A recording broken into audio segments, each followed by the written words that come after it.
Yo, this is Steve Bloom, and you're watching Moana Nui podcast. We'll be starting soon. Don't go anywhere.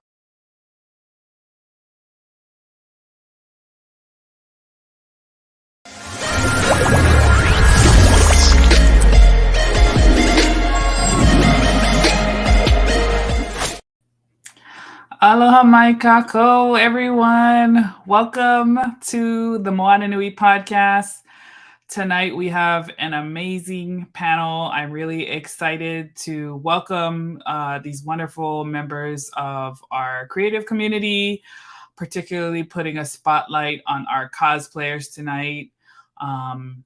With the pandemic, it's been challenging because we don't have a lot of conventions, and even the ones that we do have, the attendance has been, up and down. So it's definitely still not a normal convention season. So I am excited to have folks join us virtually and give folks a chance to engage, build community, and kind of share how they've been adapting to cosplay and why it is important for us to particularly highlight the 28 days of cosplay. It's an important time to set aside and celebrate not just the Black cosplayers in our community, but also celebrate different Black characters throughout mainstream media. This particular social media tradition was originally started by Shaka Cumberbatch Tinsley in 2015 to bring awareness to more Black cosplayers whose existence was often not highlighted as much as others in the community. So I'm excited to be able to help folks learn more about this. If you have been wondering about what, the behind the scenes of cosplay, how you get started, we'll touch on some of these things tonight as we have a wonderful panel of folks who have lots of experience in this area. So I'm going to introduce first our guest moderator, Chana Lawson. She is also known as CC the Geek. She is an entrepreneur, the founder of HBCU Con, which is coming very soon in April. They just successfully funded on Kickstarter, and we're really looking forward to what they're bringing specifically to the con community and the tributes that they're paying to the historically Black colleges and universities. Our panelists tonight, we have some wonderful folks, some familiar faces and some new ones, which is always great. We have our friend, Barr Foxx, who is a cosplayer. He's the founder of Cosplay Your Way, and he really does a lot to highlight and celebrate cosplayers, particularly in this month. He's an award-winning cosplay artist, and he's also a television and film producer. He promotes cosplay through imagery, video, and live events while encouraging individuals to embrace the art of cosplay by choosing the characters they want, regardless of race, age, sexual orientation, size, or gender. He truly is a staple in this community and has been featured in a variety of videos and books such as Cosplay in America Volume 2. He's featured in DC Fandom, Marvel's website, BET. He's produced so many amazing series and film. It's endless. And I am excited to have him as a part of our community. Our second guest is Lucky Luna. She is an artist and a cosplayer. She's been cosplaying in 2013. And while it started as something fun to do with friends, it's become so much more for her. She's also an illustrator and fellow Twitch streamer and the author of Abiona, I hope I say that right, Abiona Monster Hunter on Webtoon Canvas. So very cool to have a fellow creator as well. Next, we have Yarn Goddess Cosplay, and she has been on our show before. She's a non-binary African Caribbean cosplayer who's taken crochet to a whole new level. All of their cosplays are completely crocheted by them, and they have yet to find a cosplay that they couldn't make. On top of being handy with a crochet needle, Yarn Goddess Cosplay is an avid voice for POC issues in the cosplay community. They discuss how to talk about color, race, and politics in the cosplay community while still having fun cosplaying. And our last, but certainly not least, is Sakamoto Ghoul. Sorry if I got that wrong. And I will let you introduce yourself because Dana forgot to leave me some notes. So I'm going to bring them on and I'm going to let Cece take the reins. For those of you who are joining us in the comments, please feel free to drop questions, engage, let us know where you are tuning in from, and welcome to the conversation. Hey everyone, thank you so much. Hey Moana. Hey. I hope I did that okay. But yeah, let's go to Sakamoto Ghoul real quick because I want him to introduce himself and give folks an opportunity to know a little bit more about you before we get started. Oh, all right. Well, I'm Sakamoto Ghoul. I'm a father, cosplayer, just overall anime fan. Just into all the fandoms and stuff like that. Been cosplaying a few years now. I'm just happy to be here amongst all the great panelists here tonight and with you, Moana. Yeah, of course. Alrighty, awesome. So Cece, I'm gonna turn it over to you and let you work your magic tonight. I'm gonna drop to the back and help in the background with the questions and comments and everything. Thank you again. Appreciate you. Thank you. Thank you so much to Moana and Dana for, giving us the opportunity to talk about 28 Days of Black Cosplay. Hey, Mari, what's going on? All right, so hello and welcome everyone to a very special episode of the Moana Nui podcast. We are here to talk about 28 Days of Black Cosplay and all the things that, pretty much make up of the Black cosplay community, if you will. So I guess I'll start with, I always love to start with this question. Who are you and what is your passion? And I guess we'll go in order of introduction. So we'll start with Jabbar, and then we'll go to Luna, Yarn Goddess, and then Sakamoto. Hey, you starting with me? Put me on the spot. Yes, I'm putting you on the spot. You know what? That's a great question. And I recently just did an interview, and I'm going to use the same answer because it's true. I am a Black male creator in the entertainment industry and visual arts that love to promote and share Black voices. That's just what I do. I do it in my other world with television. I do it with cosplay. I make sure people of color are pushed to the forefront as much as possible on my watch. So that's who I am. I know that's right. All right, Luna, go for it. Okay, hi. My main passion is art. For those that know, I cosplay as a hobby, but I'm also a illustrator. So my passion or my main goal when it comes to my art is I want to see Black people in fantasy. Black people in fantasy, Black people in horror, because horror and fantasy have always been my biggest passion. So that's my main goal. What else? Good go. I love it. Every time you kind of get all shy, it takes me back to the MomoCon panel that we did. Oh my God, people shy and it's so adorable. But I'm sorry, Young Goddess, go ahead. Oh no, you're good. You're good. It's like it is kind of cute, like watching people like get shy and stuff because like I'm waiting my turn and I'm just like, okay, take notes. Okay, now I'm just like, hey, I'm here. I am Yarn Goddess, and I've already forgotten the question. I don't know why. I've had like the longest day. And my brain is like excited for this, but it's just like, okay, we're here, we're present, everything's working. Okay, now we could clock out, and I'm just like, brain, no, like we have to like be here. Like stop. It's okay. But, who are you, and what is your passion? I am a cosplayer. Well, first, I am a small business owner because I turned my crochet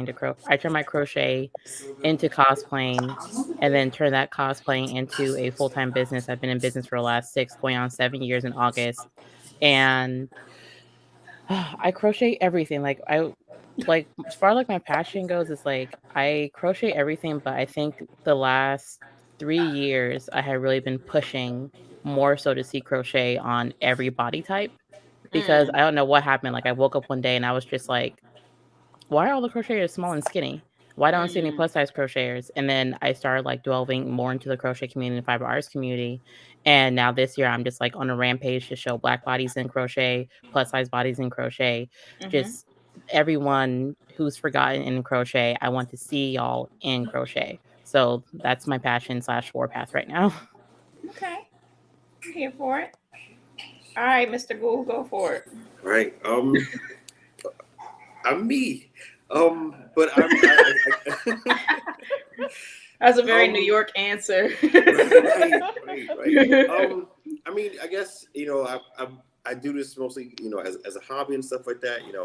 I'm a mechanic by trade and stuff like that. But it's kind of cool because sometimes, I'm able to use that, with crafting and stuff like that. And I just enjoy it. I really enjoy it, and I think it's opened up like a lot of doors and avenues and like opportunities of things that I would have never thought like possible.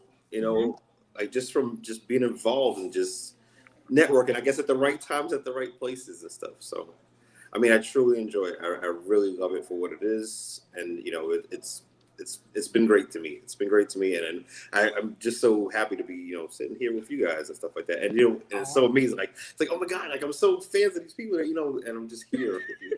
I know I'm fanboying right now, but but it's true. It's so true. It's okay. We are like everybody has that moment. It's really cool, and the feeling is very much mutual. I've come to know all of you in various capacities, so just happy to be here with y'all. Right. So but yeah, I was just taking notes on everything that y'all were saying, and I love the notion of pushing forward and uplifting Black voices, discerning Black versus people of color. And kind of supporting both, but also like where that having that line and kind of like what is it? Understanding the nuances, if you will, when it comes to like race and identity and what have you.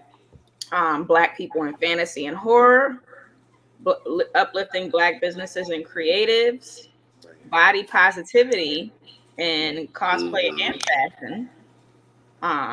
And then I wrote down the mechanical engineering because I think that's so cool. And we don't oftentimes think about how a lot of that goes into cosplay, especially when you talk about these really elaborate pieces that people come up with and they light up, they move, So I think that's just really dope.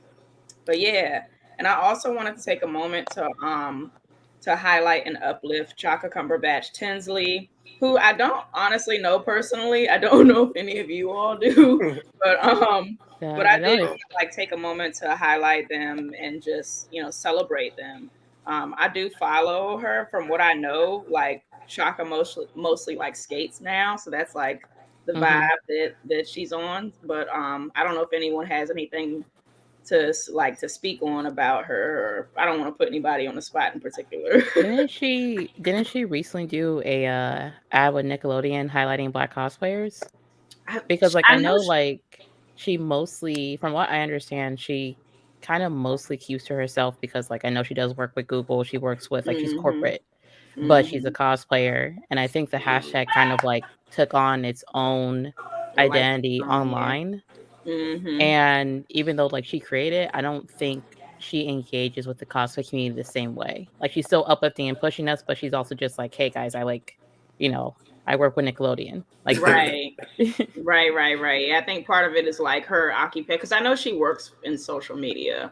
But to your point, like she definitely does a lot of work in terms of like uplifting other cosplayers and creating spaces for us. And like you said, 28 Days of Black Cosplay has become like bigger than she is, even though it's still like her baby. It's always going to be her baby.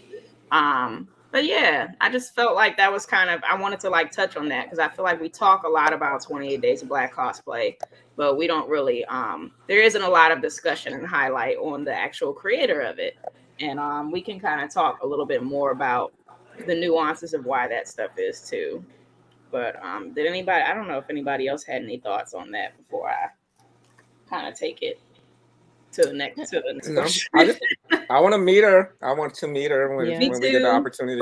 Right. Hopefully, if I do another documentary, I can actually get her in there and talk to her about it, because that would be a Yeah. good angle to Yeah. have her talk about that.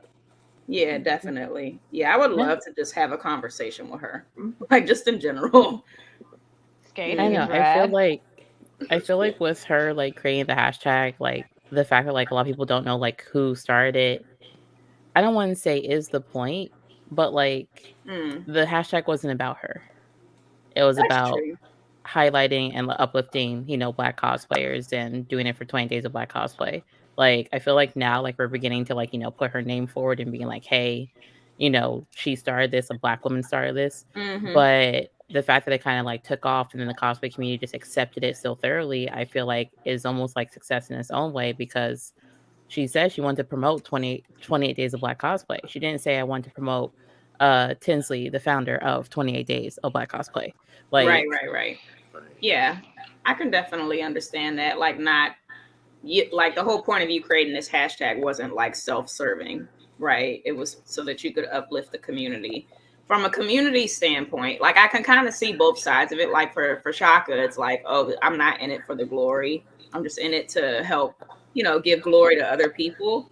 But at the same time, I think it kind of is on us as a community to, to lift up her name and to how, because that's something that's so kind of par for the course, especially for a lot of Black women in the community, where they put in all this work and then they don't, get any credit for it. Right. So Agreed. I feel you though.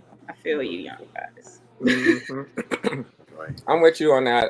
People like her and others in our community that see a niche and they feel it, and Mhm. and it's actually something that shouldn't even have to be done, but it wasn't there, and they were like, we have to do something. Those people Mhm. definitely, in my opinion, need to be celebrated, need to be screamed. We need to always know where it came from. I'm really big on that. I'm big on giving credit. I'm big on giving people their flowers while they are here. So Mhm. that's my thing with her. So again, I would love to meet her. I would love to interview her. I would love to document it if she's open to it. I think her story should be told, because what motivated her to even do it? What motivated Yeah. her to say, let's go for this? And how smart it was and how organic it was. Right. Yeah. Agreed. Big agree. yeah. I also feel like with her in particular, it's kind of interesting because I always have this really weird relationship with like cosplayers that Mhm. are also like uh corporate, and not just corporate, but just like in like bigger spaces. Like when you Mhm. see some cosplayers who are models, but then they get into cosplaying and then their cosplayer career takes off differently because they're a model first than the cosplayer, if Mm. that makes sense. Like the hobby and Mhm. everything takes off a bit faster when you already have a platform that is looking for you, that you're building up. Because like when I think about her, like I don't think like I almost like I follow her on Twitter and I almost never like recognize that as her, because I just see Google, Nickelodeon, like these big names, and I'm just like, oh wait, we cosplaying like that? Like if I cosplay hard enough, I could get into Google's bag. Like I could land Mm. a Nickelodeon, like like you feel me? But then when I see her, I'm just like, wait, hold on. You're a businesswoman. You Mhm. are you're nerdy and everything. You're a cosplayer and all that, but like the other parts of like your life and everything are not because you cosplayed really hard and Google said, "Hey, we saw you skating as the one girl from Rocket Power. Come work for us." It didn't go that way. Right. But I do feel like, her name is being passed around, or she's getting more recognition now, not because we're all remembering and going, "Oh, we should probably give her credit," but mostly Mhm. because we have seen 20 Days of Black Cosplay change into like a social media challenge, and Hmm. TikTok get a hold of it, and people think it's supposed to be like, cosplaying 28 cosplays throughout the course of the month Right. versus just showcasing 20 Days of Black cosplayers, and like it's losing its origin. And so Got now you. you see a lot of us who are just like, hey, no, this is full name, Shaka Tinsley Cumberbatch. Say it Right. with me all together, because it's not a TikTok challenge. Right. Yeah, and to your point, to you and Jabbar's point, I think that that's all the more reason why it's important to like give those people their flowers, is so that you remember the story. You remember the why. Like, why are we doing this? What is the point of all this?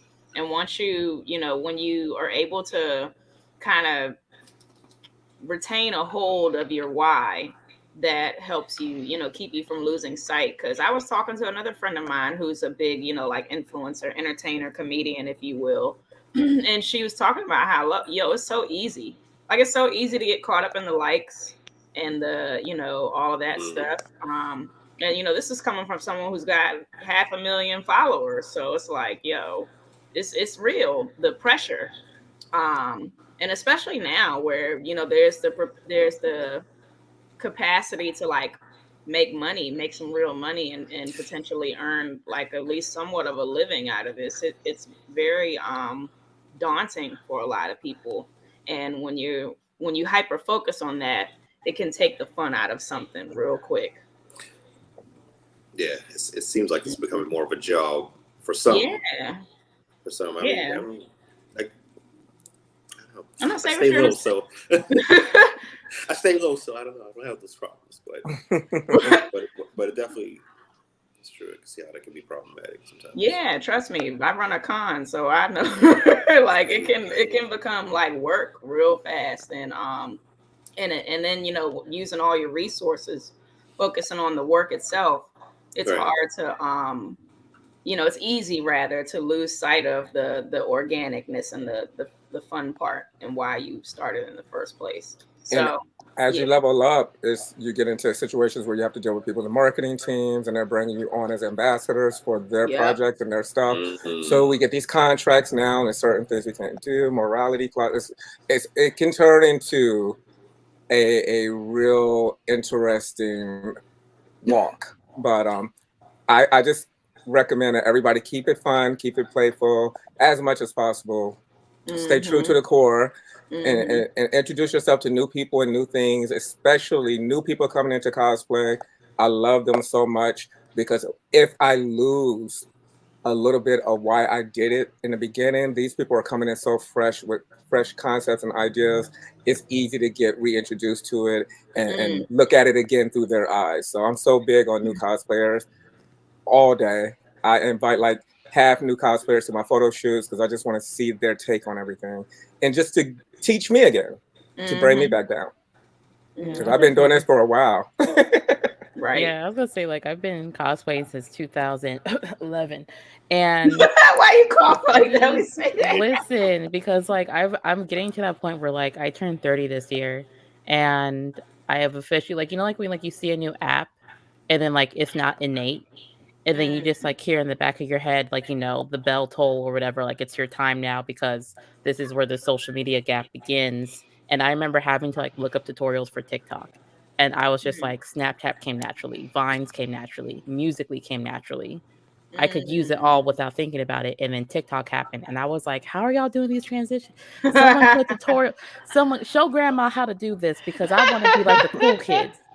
But with that being said, there was like a new breed of cosplayers that came with that. And I feel like the pandemic, like, you know, sped that up, where now they didn't get the in-person cosplay experience that I feel like a lot of us, you know, had within like the first, like, you know, 10 years. Cause like I remember when cosplaying, we had like the duct tape competitions where you just get duct tape and you try and make an outfit out of it, and everyone's using an obnoxious amount of Gorilla Tape and Sharpies, and those toxins were not good for us. But like, it was dumb, it was goofy, it was fun.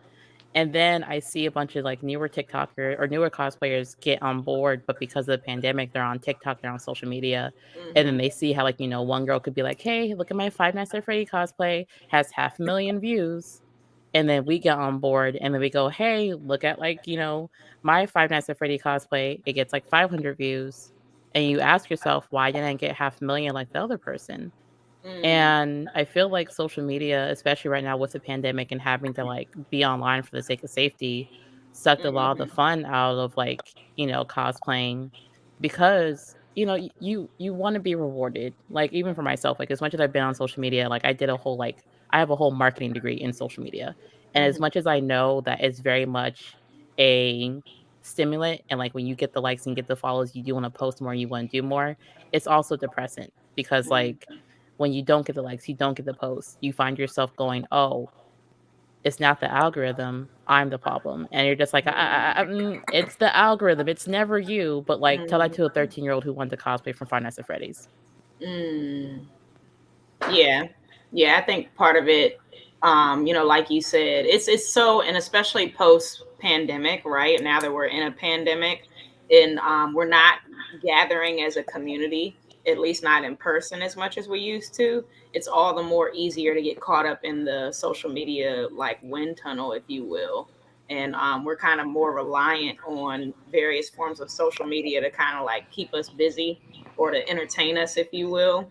And then there's that element of like comparing yourself to others, or why am I not doing like this person is doing, or what have you. So I definitely feel you there. And just Go ahead. piggybacking on it, like I know I was saying earlier how much I miss the con scene. Like I miss it so much because I just felt like the connections I made at conventions were a lot more genuine.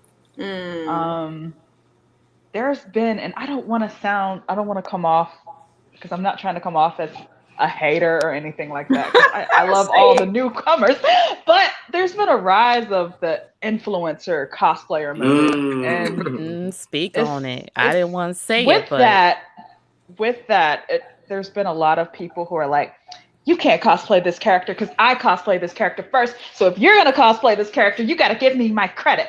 Like, or like a lot of.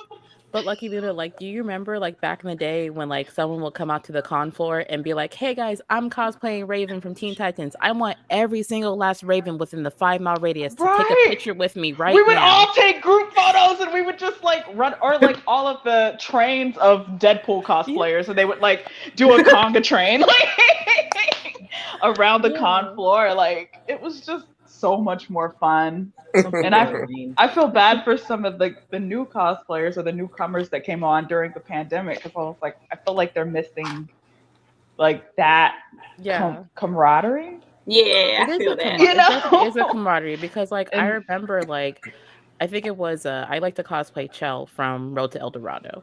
It's like one of my most like favorite reckless cosplays and everything. And because Road to El Dorado is like, it's like, I don't know, it's like a subconscious thing that we all remember, and there's like a handful of cosplayers that do it. But like I remember one of my favorite things to do was to go down to a con, say, "Hey, I'm cosplaying Chell," someone find my Miguel and Tulio, and then people will tag me and be like, we found them, and I'm just like, what floor, I have to go find them. And if anyone else is cosplaying Chell, I'm just like, find me in the lobby 4:00 in the morning around behind the Chick-fil-A. We gotta take a picture together, all 7 of us. But like there was this excitement because that particular fandom was present, but the cosplayers weren't. And then when we found each other, we became besto friendos. We were like, listen, until I get out this outfit, you are my Miguel and my Tulio to all of our Chells. So you got to put in some legwork.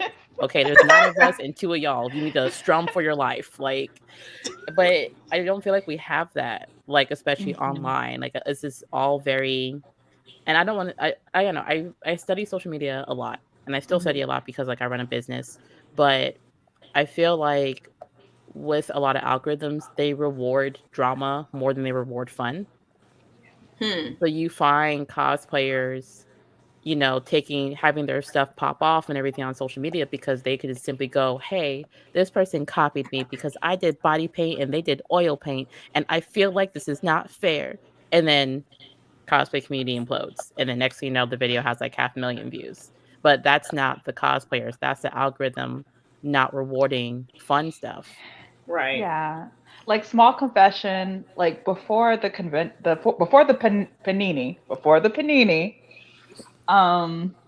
like I rarely posted on social media. Like I would go to conventions and I would just post my cosplay to social media and go. So I wasn't seeing the social media cosplay scene like that.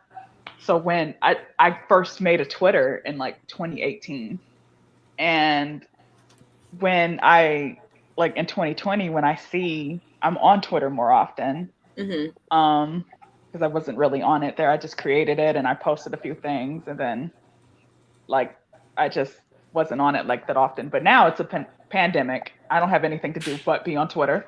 So I'm on there and I was just hit like, whoa! Because there was a drama episode every like cosplay community in shambles, and I guess I just didn't notice it before. Because I was like, hey, we're going to BubbleCon. I'm going to hang out with my buddy. No, but listen, I feel like Twitter is like the place to start drama though, because like I remember, I think it was it 29? No, 2020? Was it 2020 or 2019? Either way, when the whole BlurCon debacle happened and everything, and I remember the first thing I heard about it was through Twitter. So And then I went to one? TikTok. And then I went to That was 2020. Facebook. That was 2020? Yeah, so first it was Twitter. It was Black Twitter in particular. And then it was TikTok. And then it was Facebook. And then before I do it, my Instagram feed was just like, it's nothing but BlurCon stuff. And I'm just like, yo, we good? What happened? And then I heard about what happened. And I was just like, oh, let me cover this real quick because like I'm not gonna like, go back and show someone like, the 45 plus thread of people replying under this one post. I'm just gonna make a video, keep up with it. Y'all could watch this.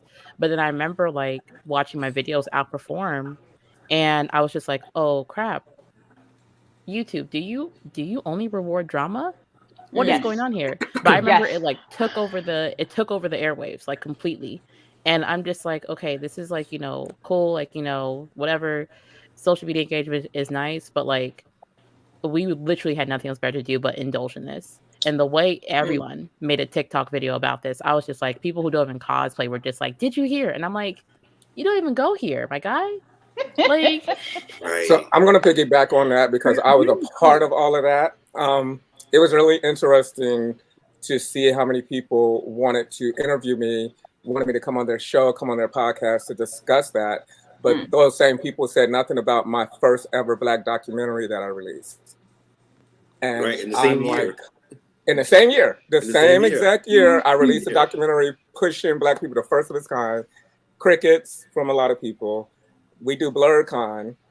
And it's like, oh my God, Barr Foxx. And I was like, you know what? If you didn't talk to me about that, I'm not talking to you about this. And it was a simple thing for me because I work in entertainment. I have a lot of training. But for the simple fact, I was insulted that people do kind of migrate toward the most negative thing that they can or something to get them buzzed. Now, unfortunately, even in my television world, for a lot of the shows that I do, that's still the same mindset. It's you want to fight, you want to floss. And I try my best to fight against that stuff and just promote positivity to the best of my ability. I get cussed out constantly by the networks. They're like, this is boring, Barr Foxx, what are you doing? But I'm like, I have to, if you're gonna make us do that, I need some beauty in there. I need some support for people. I need them being glorified in positive ways. It can't always be just a fight. I personally don't want to see our people fighting each other all the time. So that's my thought. But yeah, I was really turned off that didn't that happen where people wanted to talk to me more about that than the first Black documentary that actually won 2 awards. They didn't care. They want to talk about the other stuff. I was just like, wow. No, I remember your documentary coming out. I remember seeing the rewards go, and I was just like, yo, he did it. But then I guess for myself, like, I had never been inside of the cosplay drama. Like, I'm very much post it and leave. And the BlurCon thing was like the first taste I got of it. And like, I was doing the videos for them because I'm just like, hey, I'm recapping. I'm doing this. If he deletes it, I got it. Like, I'm keeping up with you guys. But like, for me, it was weird because it was kind of just like, y'all are all here. But then the moment this is done, are y'all going to support the Black cosplayers that you want to see win next year? Are you going to come back and make sure that, BlurCon has a bunch of contestants and that we are all able to go? Or are you just here for just the drama and then when we're done, leave us dead in the water again? Because I know personally, I was jaded like multiple times in 2020 where I saw, I think, Juneteenth, George Floyd at an insurmountable amount of support and then dead in the water a couple of weeks later. And then BlurCon, support, traction. YouTube is like, yes, your videos are fire. We love you. And then I go, hey guys, I watched a dumb movie while I was crocheting. YouTube. Girl, go back to the drama. I'm like, no, I don't want to. It's 3 weeks old. I don't want to. And then once again, dead in the water. And then it just felt like every time there was a spike of something happening, specifically cosplay related wise, every algorithm outperformed. But then when that drama was done, it was just like, okay, now your content's dead in the water. And it's just like, okay, don't internalize it. It's not you. It's not you. But also, to this day, my 3 videos still outperform all my other stuff. And I'm just like, I'm working on a whole series right now highlighting Black fiber artists, like these bomb ass Black fiber. Like, I'm working on a whole thing. And I know when I post them on YouTube, they're probably going to get like maybe 30, 40 views because they're fun, they're uplifting, they're Black people thriving in the fiber arts community, not a contest who won and then someone else and then she wore, I don't know, polyfill instead of like, beads or something, and she did have the wrong shoes. Like, it's just not, it's not drama. So I don't know how YouTube is going to push it. And I find myself just not really caring that much about YouTube's algorithm, as much as like I want to see my website and my YouTube channel to have a page for highlighting Black fiber artists, and that's what's pushing me more. But like the drama stuff, it's definitely like addictive because it does make numbers, but you can't indulge in it because it's exhausting like long term. And I will say, like, it's kind of human nature, and I'm realizing like a lot of people have this. Even I've been guilty of it sometimes. We do this with celebrity drama and like stuff that's going on. We're nosy. Like, we're just, sometimes people are just nosy. Because I've caught myself with a lot of celebrity drama, or even some of the drama in the cosplay community. I just flip, ooh. She said, what now? You get your snack and you're just like, the one gif of like the bird with the binoculars and popcorn. You're just like, I'm not gonna say nothing, but ooh, girl, what I just be like, yeah. I think it's a give and take, right? Because on one end, you don't want to feed the trolls, so to speak, and you don't want the community to become like a monster that you don't recognize. And at the same time, in that same notion, you also want to make sure that you have always kind of like a critical lens on especially when it comes to like things surrounding race relations and racial identity. You just always want to have your you don't want to be remiss of critical analysis to the point where you kind of are like positive vibes only, and yes. then you just keep wondering why certain cycles repeat themselves, because we're not taking a honest look at what we're doing and who we are and what we represent, what we're saying versus what we're doing. So I think that's kind of like important to always like look at, because it's easy to deviate from one side to the other, right? But I think there's so much to that, and also to your point, like following trends versus doing something that might be more niche. And it's unfortunate because beyond the cosplay community, the media in general just kind of gravitates towards drama. So it's just kind of what it is, and it's unfortunate. And I think in certain particular instances, if your brand or your organization already has a substantial platform, then that makes it even more like when something goes left, then you're like on a world stage, you know what I'm saying? So that's why people say like make your mistakes now when you're when you're starting out, because you don't want to get big and then you start fucking up on the world stage. Like that's not somewhere you want to be. Yep. I'm so glad that I wasn't on social media like that when I was a goofy teenager. Nope. Like I thank my lucky stars every day. Facts. My early 20s, I'm just like, y'all need to document none of this. Y'all don't need any pictures or video. You don't need to see that. We had a crappy like 180p like flip phone, everything pixelated. That's all we had, and I'm like, good. Yeah. Right. The gothic anime girl with all the blingy. Yeah. The blingy like glitter and stuff on MySpace. Dude. And it's not even to say like I ain't above no fray. Like I said certain things 10 years ago that like at best I'm like annoyed with myself. I'm like, what the hell were you talking about, Chana? And then at worst I'm like, ooh, I said that. Ooh. When Facebook will show you what you said in like 10th grade, and you're just like, this is a moment of growth, So I think that's kind of like important. Is kind of always taking that time to do the internal work, and not just as an individual, but as a community. Because like we kind of set the tone for what, you know, is gonna, for how the world kind of looks at us in that sense. Like people are always gonna try to find the opportunities to like make money and capitalize off something and make it about themselves. Like people are already doing that with my organization now, especially since I got the Kickstarter funded. You know how many phone calls and DMs? I mean, most of them have been congratulations. You know what I'm saying? Most of them have been people like wishing me well and stuff. But like there are people coming out the woodwork asking for like, you know, just random stuff. And don't have no like who, what, where, why, anything to do with any of this. You know what I'm saying? I know exactly what you're saying. Yes, I do. Yeah, so it's like it's real. You know, everybody's looking for something in that respect. And I wanted to address a comment that I saw earlier about how folks just do sexy cosplays and this, that, and the third. And I want to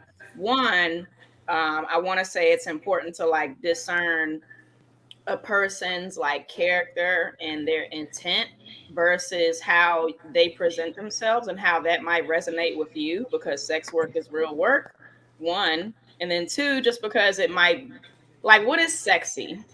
What is sexy? Because I remember cosplaying Velma at Katsucon, and someone had asked me, they were like, when did Velma become sexy? And I'm like, I don't know. Like, I'm wearing the same thing that Velma wears in the show. Like, the only difference was my sweater wasn't like almost as long as my skirt. It was just like a normal sweater. So I think that particularly for like Black women and non-binary folks, that Jezebel stereotype is real. And we need to like be cognizant of that. Because just because somebody looks sexy to you while they're cosplaying doesn't mean that they're not like genuinely enjoying what they're doing. You know what I'm saying? And I find that the criticism of those cosplays are always people cosplaying canonly sexy characters. So I'm like, what? Right. You're not mad at the people for drawing them like that. Right. Like, it's always for some reason the creators, the cosplayer's fault for cosplaying the sexy cosplay that was drawn in a way that, like, you know, I never forget like when Kill la Kill took off and everyone's just like, oh my god, we got a costume from Kill la Kill, and I'm just like, y'all do know your titties out, right? Like y'all do know every outfit is just titties abound everywhere. So and then we saw the rise of like the fake boobs and everything coming out so people could be covered but still have their titties out. And I'm kind of just like, okay, but like, are we gonna stop and talk about how the animation for Kill la Kill really is just extreme fan service and a thong? Like everyone in this show naked, and yet we're all cosplaying from it. But like, if I decide to cosplay the sexy Kill la Kill character, I'm wrong for doing a sexy cosplay, even though the character literally has a thong and big ass wings. That's it, and like a really cool wig. I'm gonna do it next. I know that's right. Well, do they keep it now? What is know something about the character? Who dictates that?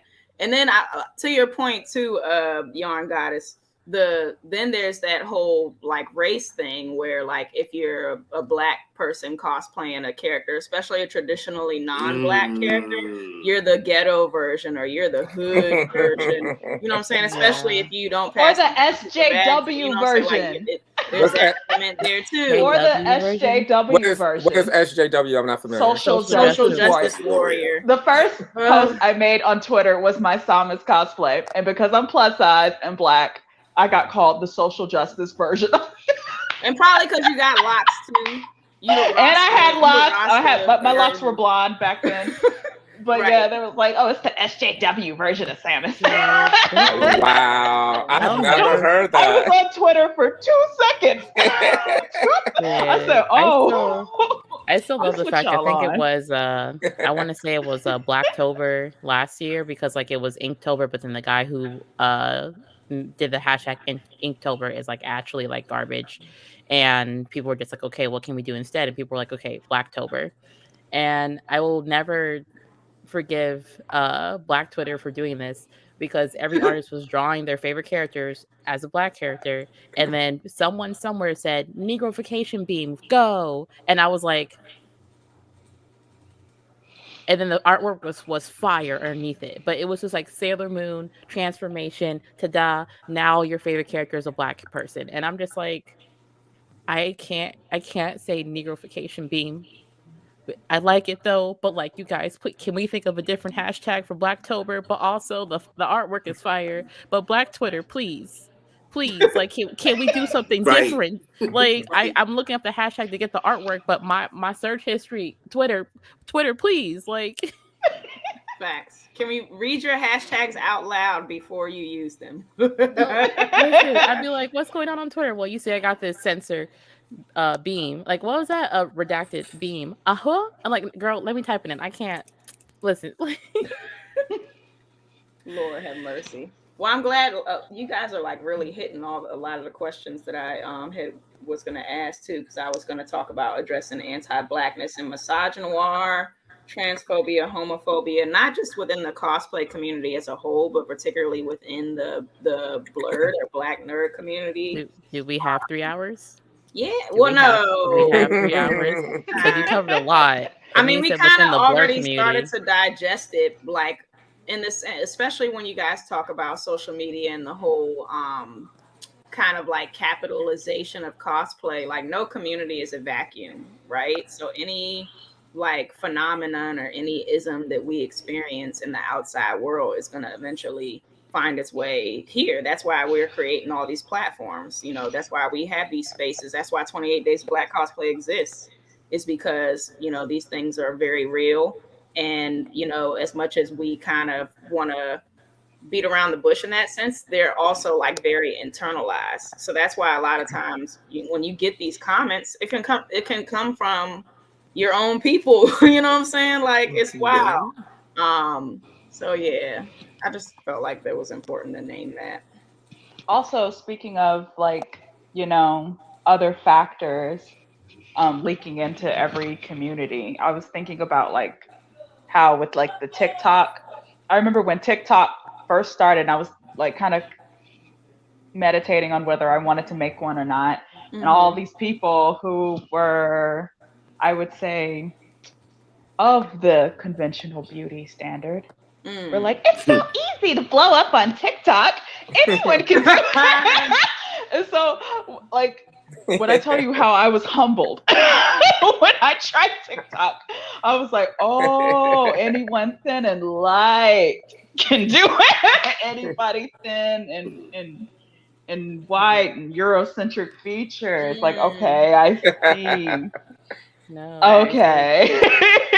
I feel like TikTok is like a really weird like anomaly, because I did the same thing. The pandemic started.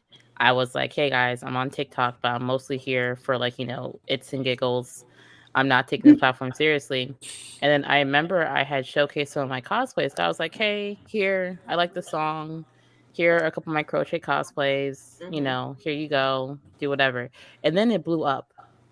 And then I saw my store get traction. And then I saw my social media get traction.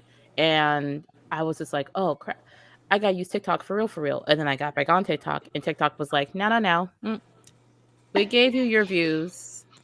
Now you're not allowed to have any more until 3 months from now. Good luck. Let the games begin. And I'm just like, I hate it here, because it's weird. The platform is weird. It's obviously racist. They don't care. But like, again, it's that like, you know, you jump on the platform, you play around with it, you don't take it seriously. And then at some point they give you a little bit more, like, it's like they know just how many more views you need to be like, wait, no, I can make it. I can do it. I can be a TikTok cosplayer.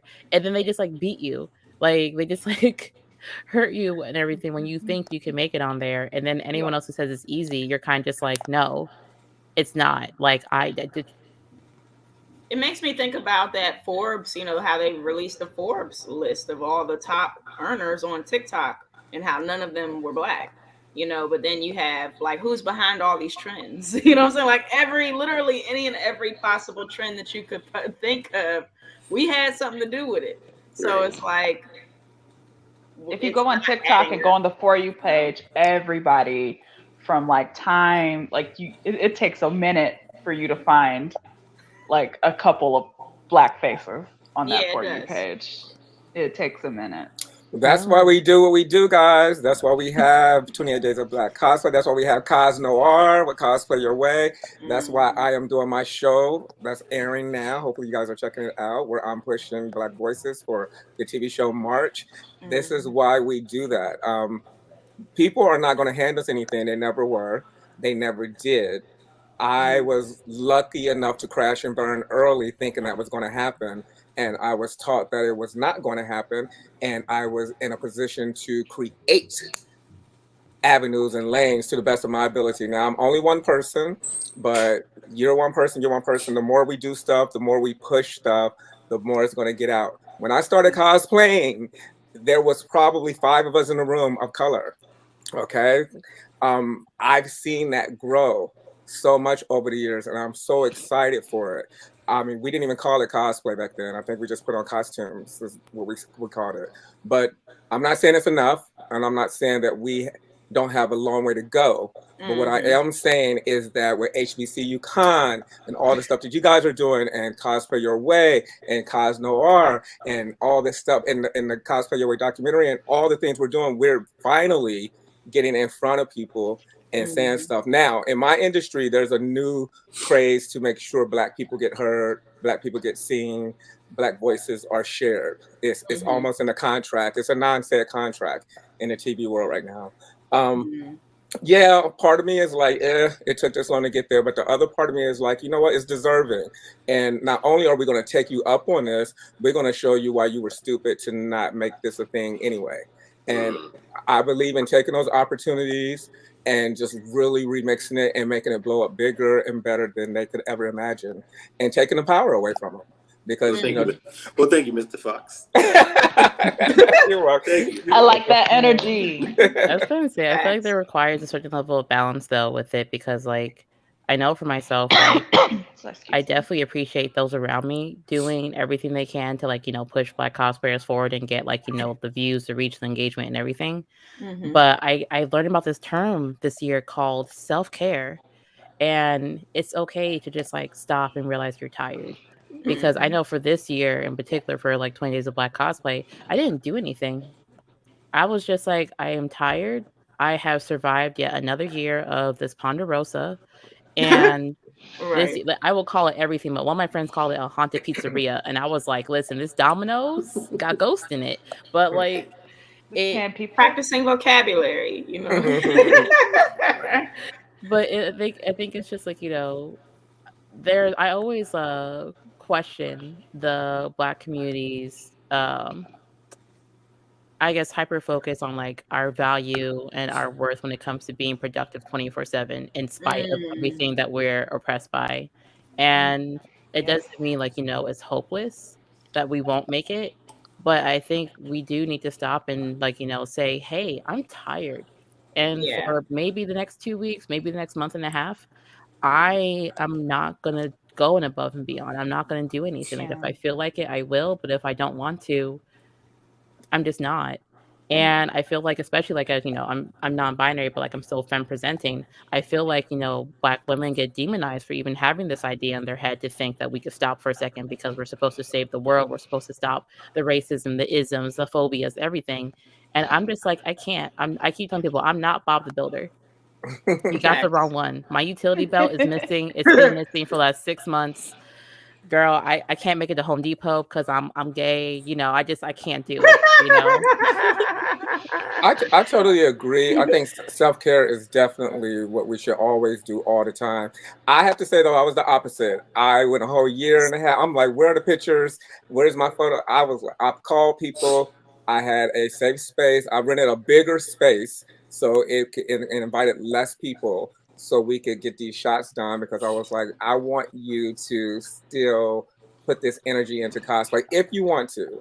And, you know, I just created a space. Yeah, it was if you want to, because I know some people took breaks. I say that's important though, because like for myself and everything, I feel like we only see a lot of like, you know, the go-getters, the pushers at the forefront. And then it's like this idea, like if you're not pushing and going to get it, then you are somehow not doing enough.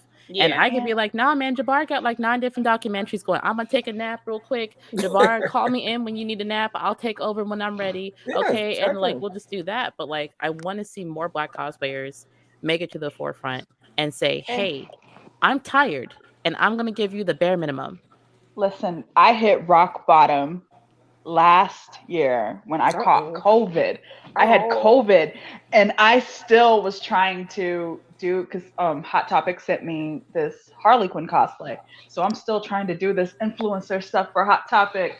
And I was like, okay, well, let me take this picture. And then I looked at the picture and I was like, face this big, face swollen, face swollen. I'm sweating and I'm just like, and I said, Maya, sit down. So after allowing myself to be sick, like, you know, I did try to carry on, like, you know, a little bit for the sake of, like, but then I had to sit down and be like, okay, you caught COVID. You had a family member pass away from COVID. Like, you know, you have all this stuff going on. Now we got to plan a wedding. I'm getting married. And it's like, all of this stuff is going. Right, congrats. But like, all this stuff is going on. And I was like, Maya, you deserve a break. You don't have to keep working through all of this. It'll be here. It'll be here when you come back. I haven't done anything for 28 days later. I've been sharing as much people as I can. Like, yeah, you go, share, retweet, share. But like, I haven't really done anything myself, and I'm okay with that. Well, back to somebody put a statement up, the 28 days, and I think you brought it up too, CC, or somebody did. 28 days being 28 different cosplayers or 28 pictures of yourself. Which is interesting because I've always approached it as a promote 28 different people because I want them to be seen.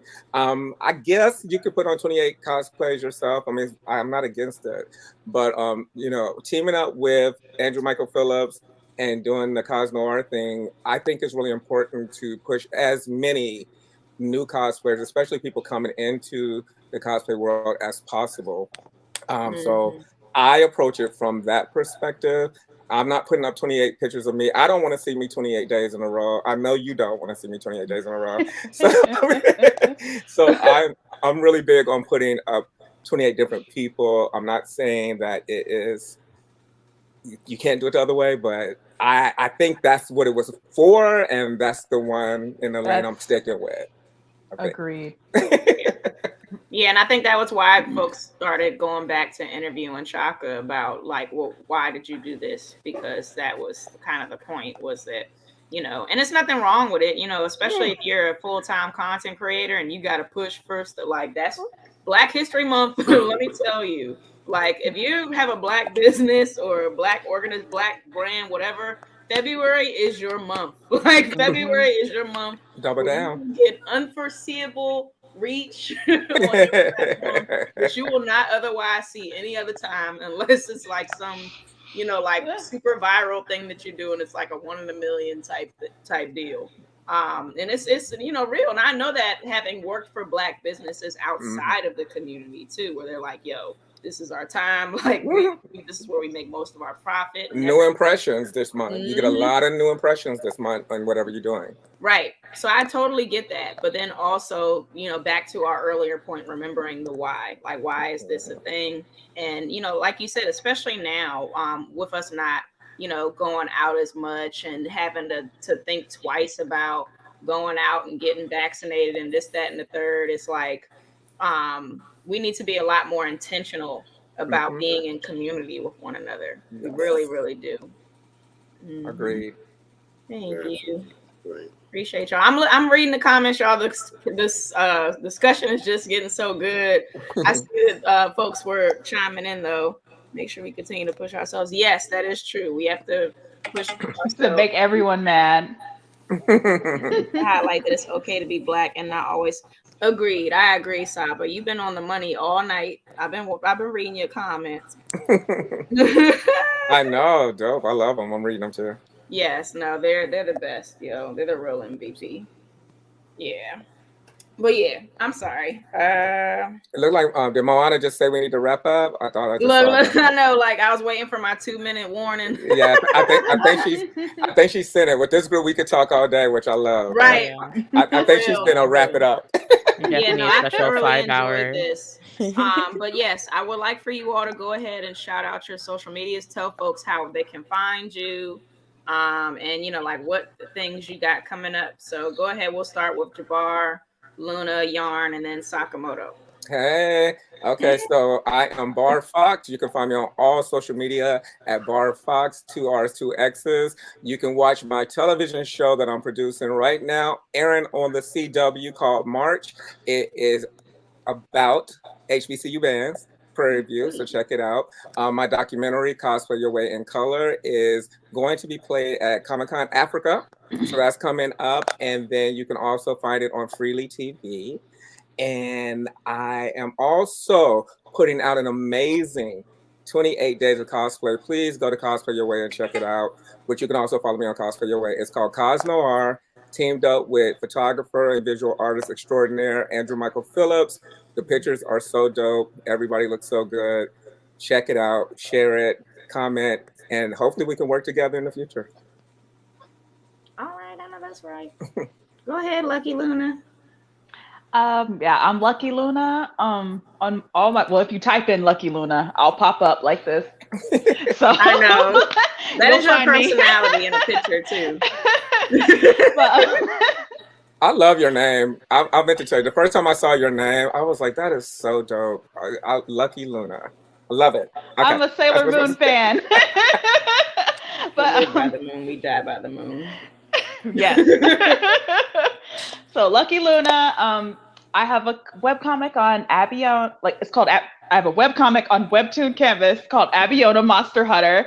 Check it out, read it, and watch over my social medias. I'm joining YouTube soon. Hey, that's right. Welcome. And I'm on Twitch. Somebody said they love your laugh. I love her laugh too. Thank you. Go ahead, Yarn Goddess. All right, you guys can find me under Yarn Goddess or YG Cosplay on all social media platforms, Facebook, Twitter, Instagram, YouTube as well.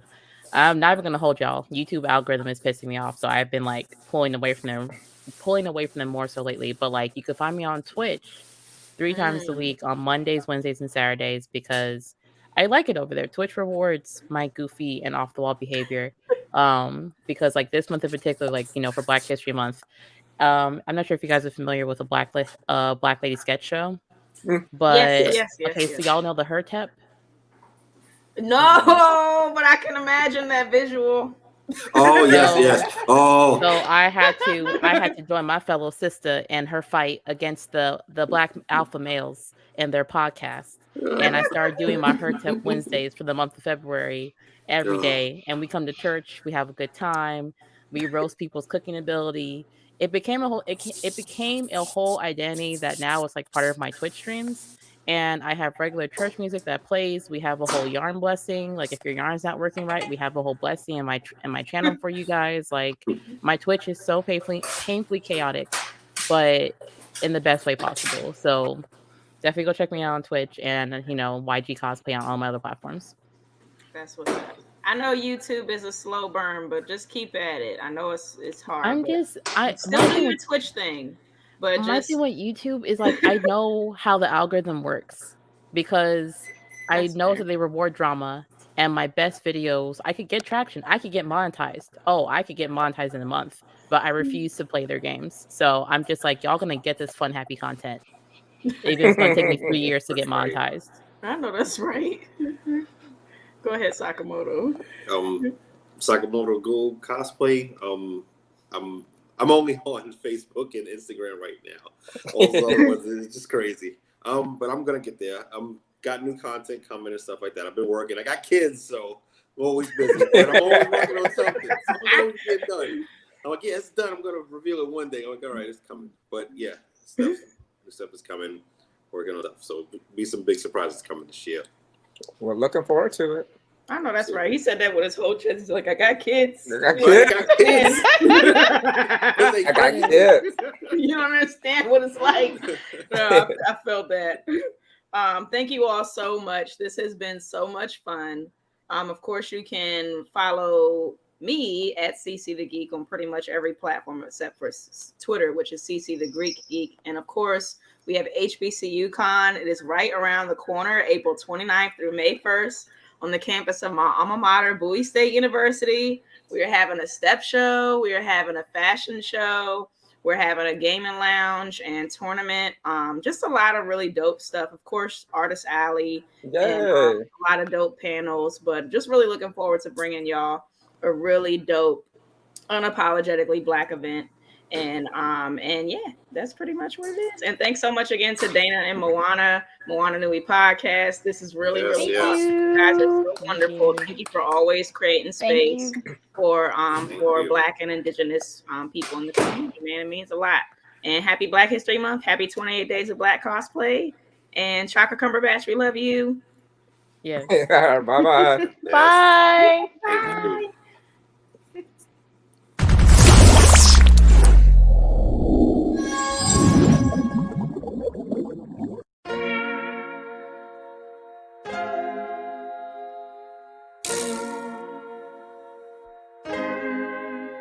So many stories left to tell, even if we have to ourselves. Can't keep history on the shelf. If they won't tell it, we will. If this the land of the free, it was a freedom then. When they annexed Hawaii and called it Cedar Lands, without any type of payment and no signing off. Called themselves the Republic in 1894. 1.2 million acres overtaken from the native Hawaiians. When they resisted, the West retaliated in violence and erasure. The Hawaiian language is banned as part of colonialism's plan to expand, yeah. Stuck between a rock and a hard place. Multiple bombings of Kaho'olawe. As a part of their ongoing war with Asia, used it as a place for target practice. No consent or compensation. Colonizers call for annexation. No work out for all the locals. School will never let you know. So many stories left to tell, even if we have to ourselves. Can keep history on the shelf. If we won't tell it, we will. Too many stories left to tell, even if we have to ourselves. Can keep history on the shelf. If we won't tell it, we will. We will. So if we put Hawaii in a perspective, well, Black and Asian history is interconnected. Considering the fight with the Pacific, then of course, versus Asia, they was treated as a middleman for war, but didn't let the Western colorism run its course, cause dark skin was a sign of dignity to core. The land was taken in the name of capitalism, when prior to it was an actual kingdom. Clap back at the system. Stuck between a rock and a hard place. Multiple bombings of Kaho'olawe. As a part of their ongoing war with Asia, used it as a place for target practice. No consent or compensation. Colonizers call for annexation. No work out for all the locals. School will never let you know. So many stories left to tell, even if we have to ourselves. Can keep history on the shelf. If we won't tell it, we will. Too many stories left to tell, even if we have to ourselves. Can keep history on the shelf. If we won't tell it, we will. So many stories left to tell, even if we have to ourselves. Can keep history on the shelf. If we won't tell it, we will. Too many stories left to tell, even if we have to ourselves. Can keep history on the shelf. If we won't tell it, we will. We will.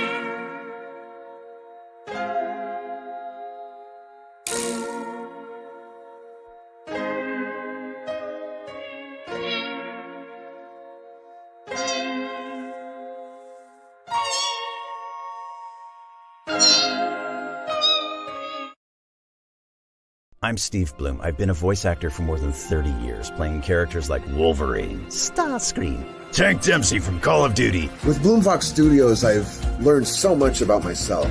Learning to breathe, to no fear, to getting ugly in front of the mic. One of the biggest changes I've noticed, at least for me, is how much my confidence level has gone up. I've done an Eastern European video game, an e-commerce commercial, a documentary. If you're thinking about getting into voiceover, just do it. Jump in.